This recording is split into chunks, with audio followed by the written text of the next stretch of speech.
Ilang beses ako sumatawag kasi sinungaling ka sa akin. Tinatanong ko talaga kung saan ka pupunta. Malakas ka ko to na nagpagsisinungaling ka sa akin. Pinatay mo yung location mo, bakit? Ano ba gusto mo? Gusto mo ba sa pamilya? Gusto mo nga, hindi ka. Sa pagkakaalala ko, dito ganto nagsimula ang ating relasyon noon. Puro kilig, sayap, tuwa.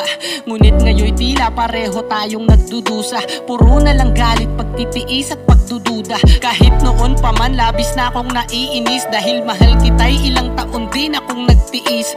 Kahit marami nang nag-uudyok sa akin na tao, iwanan daw kita dahil di ka na magbabago. Pero para sa'yo ay di ko yun ginagawa. Ako ay umaasang maaayos natin to, kaya para sa ating dalawa patuloy akong nakisama. At sa pangarap na binuo nating magkasama, kahit marami kang masasakit na salita, papasok lang yan sa aking tenga, lalabas sa kabila. Puro pagod, puro sumbat na ang inabot ko sa'yo. Nakalimutan mo na yatang napapagod din ako.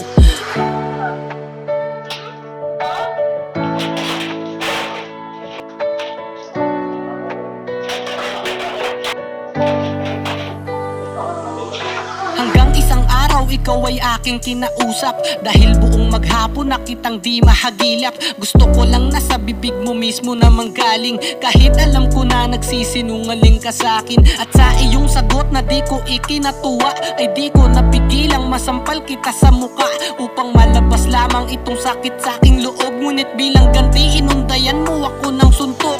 Binugbog, sinampal hanggang ako'y mapadapa, na di ko inakalang sa'kin ay iyong magagawa.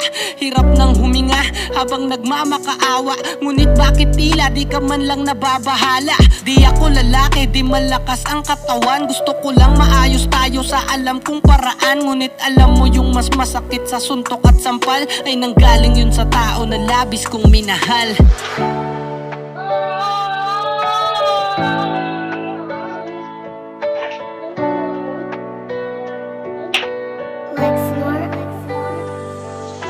Siguro hanggang dito na lang ating pagsasama. Sisimulan ko panibagong buhay nang wala ka. Ngunit ganun pa man, lagi mo sanang maalala na minsan may isang taong takot na mawala ka. Pero ngayon sarili ko naman ang iisipin at lilimutin yung mga sakit sa iyong piling. Sa kadahilanang ayoko muling maranasan na di ligtas maging sa loob ng ating tahanan.